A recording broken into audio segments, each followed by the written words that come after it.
So Disney's ship was sinking, but Rick and Morty came in to finish the job for good. If you thought Rachel Zegler was pissed about all of the jokes and disses before, wait till you see her response to the latest roast session that went down in Rick and Morty, because that show has never let a chance slip by.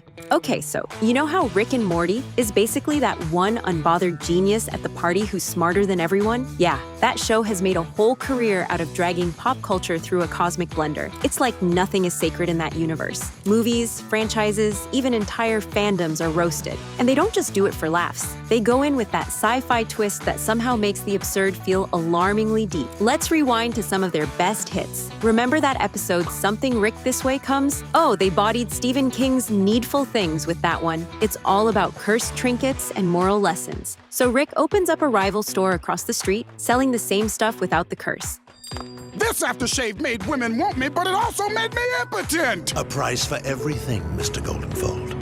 A price for everything. Just like that, they flip the whole be careful what you wish for vibe and turn it into a chaotic lesson about how sometimes evil is just bad business. But it's not just movies. No franchise is safe either, because Marvel got smoked as well. That Vindicators 3, The Return of World Ender episode was a full-on takedown of superhero squad cliches. You've got your brooding leader, your moody backstories, your forced drama. The whole MCU checklist gets dragged. And Rick doesn't even pretend to care. He's just there being chaotic, exposing how formulaic those billion-dollar blockbusters can be. It's like the Avengers, but if Tony Stark was blackout drunk and actually hated everyone.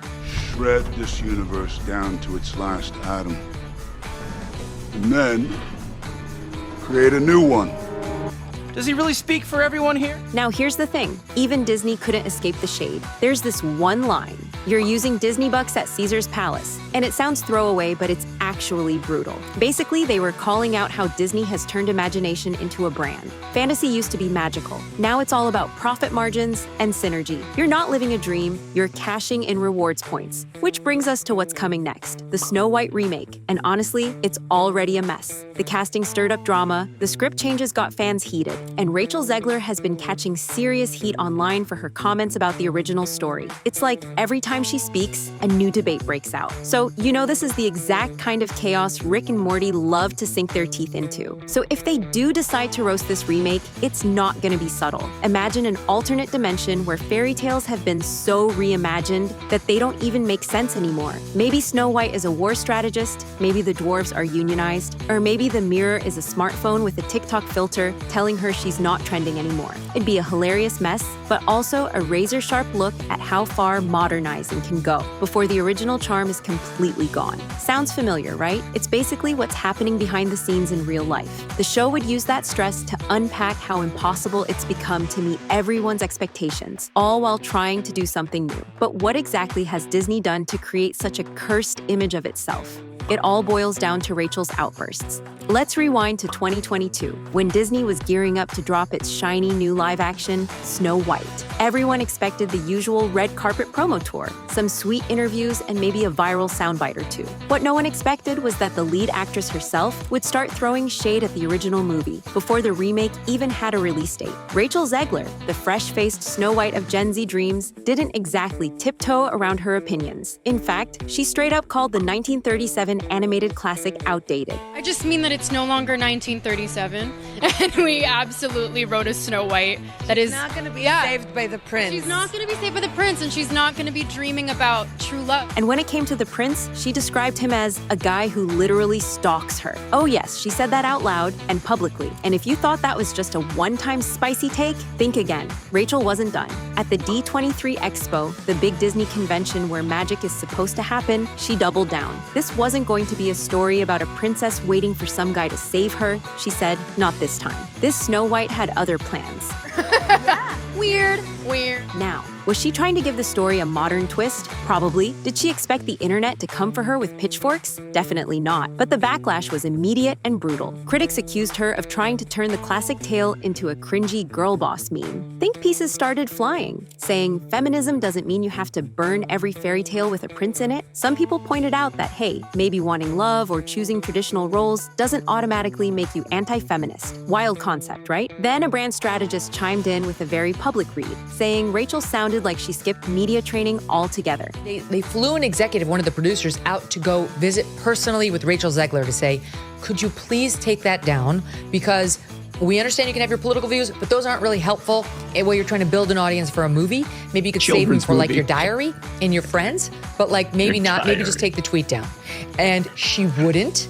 And then they had to hire a special media consultant for her to follow her around all the time and make sure she didn't continue shitting on Snow White. But the real mic drop came when David Hand, son of the man who co-directed the original Snow White, publicly dragged the remake. He called it insulting and even said Walt Disney himself would be rolling in his grave. Imagine signing on to be the lead in a Disney princess movie and suddenly you're in a public feud with the Disney legacy family. That's not a plot twist. That's a full-blown PR horror film.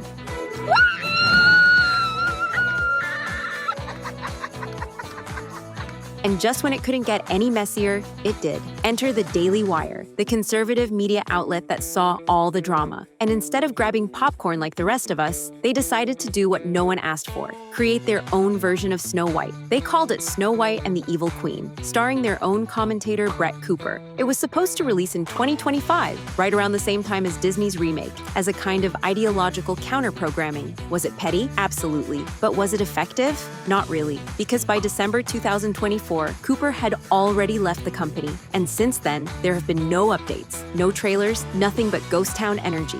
Meanwhile, Rachel tried to clean up the mess. In October 2024, she sat down with Variety and gave a teary-eyed interview. She said the backlash broke her heart, that people had misunderstood her. And yes, there is a love story in the movie. According to her, it was all a big misunderstanding. A few jokes that just didn't land. But the internet was still not satisfied. And just when you think, okay, maybe it's cooling down, the trailer drops in August 2024, and there's brand new chaos. But this time, it wasn't just internet drama. We're talking full-on international politics entering stage left. Because Gal Gadot, who plays the evil queen, has a history of military service in Israel and has publicly voiced support for the country. This triggered calls for a boycott by organizations like BDS and PACBI, who urged audiences to avoid the film completely. Things got even more complicated when Rachel, on the opposite end of the spectrum, openly voiced support for Palestine. Yep, the two leads of the same movie were now symbolizing one of the most intense global divides. Behind the scenes, everyone said Rachel and Gal got along just fine during filming,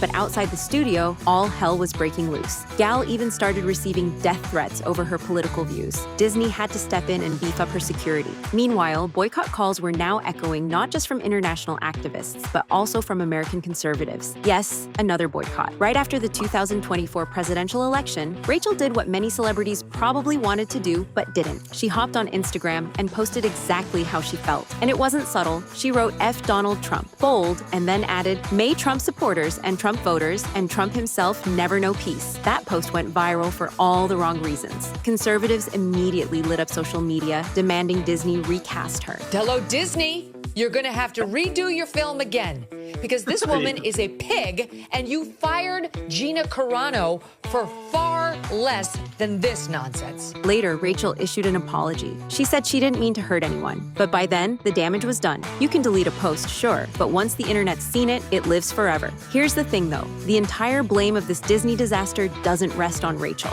In fact, Disney itself messed up big time. You'd think by now they'd know how to play it safe with their princess content, but nope, they triggered an entire storm. And it all kicked off with a mic drop moment from none other than Peter Dinklage. So rewind to January 2022. Everything seemed pretty chill in Disneyland until Peter went on a podcast and basically dragged the entire concept of Snow White through the mud. He didn't sugarcoat it either, called it a backward story. And suddenly, people were listening. Coming from someone who not only is a major name in Hollywood, but also has dwarfism, his words hit different. People weren't ready, and that's when things got spicy. Now Disney, in true corporate fashion, tried to keep it cute. Their PR team came running in with a carefully worded statement like, actually, we're already doing things differently. Don't worry, we've been chatting with folks from the dwarfism community to make sure it's all respectful and inclusive. Sounds like a good move, right? Except not everyone bought it. In fact, the drama only escalated from there. The amount of, if it ain't broken, don't fix it. Leave it the alone. Yeah, that's it. If it ain't broke, break it. Leave these stories alone. By the way, if she never opened her mouth and she didn't do all this nonsense, people would have gone and watched the movie they would have made their money, but then people would have been disappointed after the math. Here's the twist. Not everyone in the dwarfism community agreed with Dinklage, and they weren't shy about saying so. Enter Dylan Postal, aka former WWE star Hornswoggle, who was livid. He, along with actors like Jeff Brooks and Katrina Kemp, clapped back hard. Their argument was that Peter was out here making sweeping statements that could cost them real, tangible work. Like, who gave him the final word on what representation looks like for everyone with dwarfism? Meanwhile, actors like them were just trying to get hired in an industry that already pretends they don't exist. Suddenly, the only 7 roles that pop up every few decades are in danger of being erased, and it was not a good look. Just when things started simmering, July 2023 rolled around, and there came the visual mess. Paparazzi shots leaked from the Snow White set in Berkshire, and let's just say they were not what fans were expecting. The 7 dwarfs were suddenly not so dwarfy. 6 out of 7 were average height actors, and they came in a rainbow of ethnicities. 1 woman, 6 men, and appearances that were giving more confused Coachella lineup than Fantasy Fairy Tale Squad. Only 1 actor with dwarfism was spotted among them, and fans were left scratching their heads. Disney tried to play damage control and claimed those people in the photos were just stand-ins, not the real cast. But plot twist, that didn't hold up for long. They had to come clean about the fact that the pics were real. But apparently the final cast wasn't in those shots. And Martin Kleba, the only confirmed dwarf actor in the project, wasn't even on set that day. Still, the internet wasn't having it. People dragged Disney for being overly politically correct to the point of erasing the very representation they claimed to be protecting. And that's when Jason Acuna, better known as Wee Man from Jackass, jumped in and said what a lot of people were thinking. He straight up roasted Disney, asking the real questions. And Hugh Grant is now playing an Oompa Loompa. So I guess, Hugh Grant, you're now identifying as a little person.